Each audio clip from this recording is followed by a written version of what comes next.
Alright guys, welcome back. We got some games of GOAT right here for you. It's going to be a little bit different from the modern gameplay you see just about every time you're on my channel. I typically don't record GOAT games all too much because they don't do very well on the channel, but you know, decided to throw a few on there. Some people like it. I enjoy playing it every once in a while, so you get to see it right here. But this is me on the right. I'm playing Chaos Turbo, and then we got my buddy Austin on the left. He's also, I think he's playing Chaos Control. He typically doesn't play this deck all too much, but we were over at his place and he figured he'd break it out. You know, he doesn't carry it in his bag ever, so figured since it was just right here, he would do it. Austin thinks I'm going to delinquent duo his ass right here, but I'm not. I'm just going to, I got double spy and Spirit Reaper. I'm going to beat over everything. So I'm gonna the Spirit Reaper is gonna attack over the Magical Merchant. I want to do that before I attack over the Sandgain because I don't want him to get the Serpent and then me accidentally or somehow discard a Serpent. That's just a waste of a Spirit Reaper attack. So I got my board somewhat set up over here. Spirit Reaper, double spy on board, back row set. Got like 3 in hand I think. Austin, he's got a full a full army in his hand. I think he's got 6 cards or so, 6 or 7. He's gonna normal summon his Breaker. He's gonna pop my Judgment. Honestly, I probably could have Judgmented that. Save myself a spy, or keep my Spirit Reaper somehow. I mean, he's not gonna attack over my Spirit Reaper, but either way, right here you're gonna see Austin. He's got BLS. He's got spy. He stole with my Snatch Steal, and he's got a Breaker on board. So I got this video playing on 2x speed. It's gonna be pretty fast. It's almost it's gonna be commentary on rapid fire right here. He's going to take back his Snatch Steal. This is a casual game, man. I mean, if you're going to shark someone in a game of GOAT, yeah, you're ridiculous. You should be playing Magic or something. I don't know what to tell you. But he doesn't want to activate his Snatch Steal yet. I don't blame him, honestly. He doesn't need it. He's not going to kill me this turn, so he can just easily clear my board, attack for some damage over the Spirit Reaper, and banish it with the BLS next turn. It's not going anywhere. I'm not going to enemy controller his BLS or anything, so I saw my hand. I think I got another spy. I got a serpent. Looks like I don't know what the hell else I have. I had a Koichi. Nothing that's really going to get me out of this. He can banish that face down with BLS and kind of just chill here. He's got a bunch in hand. I think I see a double Chaos Sork. He's got serpent. I don't know what the other 3 or 4 cards he has are. I mean, obviously we know the Snatch. He's going to banish the face down. Really good play with the BLS. You don't want that thing flipping and, popping your BLS or maybe Fiber Jar or whatever jar is legal at this point. But he's going to Snatch Steal, destroy the Spirit Reaper, attack directly with Breaker. Can't attack with the BLS because you had already activated the effect. Set a face down, pass it over to me. It's not looking too good. I mean, there's not a whole lot that gets you out of a situation like this. Considering my options, I reveal my hand. I say, yeah, there's no way I'm playing out of this, man. I mean, I could have just kept setting, but he would just keep blowing it up with the BLS, banishing my cards. I don't think we side for this game, so I don't need to really fast forward all too much. Hopping right into game 2, I'll be going first, drawing my 6 cards right there. Austin accidentally, or maybe even purposely grabbing 6 cards right off the rip. He does not give a flying fuck, but puts it back either way. Draws the Thunder Dragon. That card is the most loyal card I've ever seen in my entire life. Apparently not for me, though, not this game. Searches his 2 Thunder Dragons, does a good old T-set. I normal summon my Breaker. I'm definitely going to pop that back row. I don't give a shit if it's a Scapegoat or not. Attacking into Magical Merchant, he grabs a Book of Moon after milling the Magician of Faith, and I believe I pass turn. There we go. You see the draw right over here. So he's got double Thunder Dragon in hand, maybe five other cards.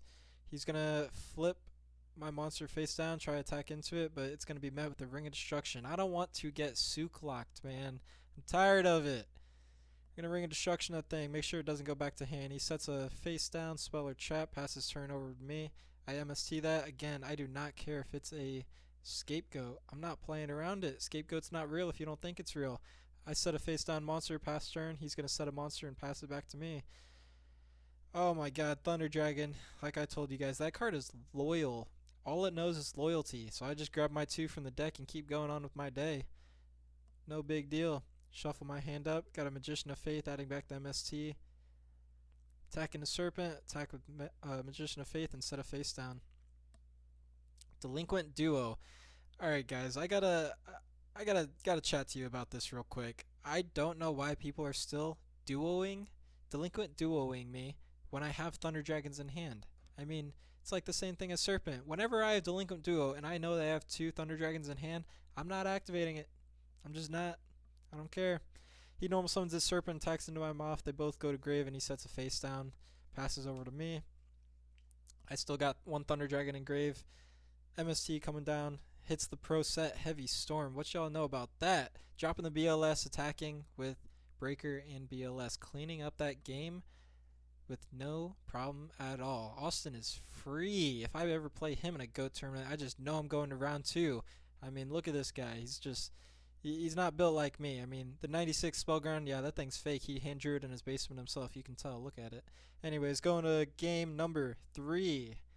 The all-important game 3. Sets a face down. Looks like he might T-set. Just kidding. He's just setting the monster. I'm going to mirror that. Pass over to him. He sets it to Koichi. Draws a card. I saw that he had a knock. Nobleman a cross out in his hand. Thunder Dragon. Oh my goodness. That card. It just knows loyalty. That's all. He knocks my Koichi. Wow, Austin is playing 3 Dekoichi in his deck. I believe they're all ultimates too. Incredible. He banishes 2. I banish my 1 from the field and another from the deck. Oh, wow. Tribute Summon the Parshath. The Air Knight. Man, attacks into an open field and draws a card, sets 1 card face down, passes it over to me. It's not looking too good. I summon Tribe, pitch my Serpent, trying to pop his Air Knight. And it goes through. There we go. 16 to the dome. Gets me with a Ring of Destruction. We've both taken 16. He said Uno reverse to that. God. Top deck's oh my god. Graceful Charity. I know he's got 2 Thunder Dragons. Yep. Pitches both of them. That's why you love that card, man. I mean, it's free +1. Gotta love to see it. Normal summons the DD Warrior Lady. Not a huge fan of that card in Chaos, but maybe that's because I play Turbo and not Control. I'm going to Heavy Storm, hit the MST, and return from a different dimension, pitch my Thunder Dragon, because that card just knows when to pop up. That's for damn sure. But also tells him what my top deck was. So I got a few other cards in hand, thinking out my plays right here. T-set. What are you going to do to that? Nothing? Oh, normal summon the Breaker. That's a pretty good one. I send my Delinquent Duo. I don't know why I didn't activate that right there. Maybe I'm low on life. Maybe he has too many cards in hand and I don't want to, take the 1,000. But attacks DD Warrior Lady into a Knight Assailant. I target it for destruction and he banishes both. Not too sure if that resolved the way it's supposed to, but who cares? He's going to set a face down. I activate my Graceful Charity once he passes. I'm thinking of my discards. 1 Thunder Dragon, 1 Serpent. Okay. Upstart Goblin. You love to see it. Deck thinning right here. You can see my leg just shaking under that table, man. I'm shaking in my boots. I don't know what to do. I'm scared. Oh, attacks into a face down Sangan. Now, typically you don't set that thing face down because you're scared of Nobleman a cross out, but I mean, I think he's already activated 1 this turn. Chances he had a second one pretty slim. It's a non-searchable, one of in his deck now since he used the other one. I search. I pass. Looks like he might have attacked and passed. Or something went on right there while I was talking, but Nobleman a cross out, hit the Magician of Faiths. Both of us are going to banish 2. Don't imagine there's a third in his hand. I'd be really shocked, but who knows. Summon my Chaos Sorcerer. Okay, banishing his Breaker. Setting a face down, passing my turn. Let's see if I remember to add Serpent back on my turn. Exile Force coming down. It's going to pop probably the face down. Yep, popping the Gravekeeper Spy. Brain Control on the Chaos Sword. Judgment. Snatch Steal. Jesus. Tributing for Jinzo. That is a GG right there. I reveal the hand and it's a Knight Assailant and a Thunder Dragon. Wow. Okay. GOAT games get pretty crazy, man. I'm not going to lie. That was pretty nasty. But it's a quick little video for you guys, about probably 10-minute video. It's on 2x speed because GOAT games get really boring just sitting around watching pass, set, pass, set, pass. So I figured I'd speed it up, give you guys some good commentary. and I'll see you guys in the next one. Thanks for watching. Peace.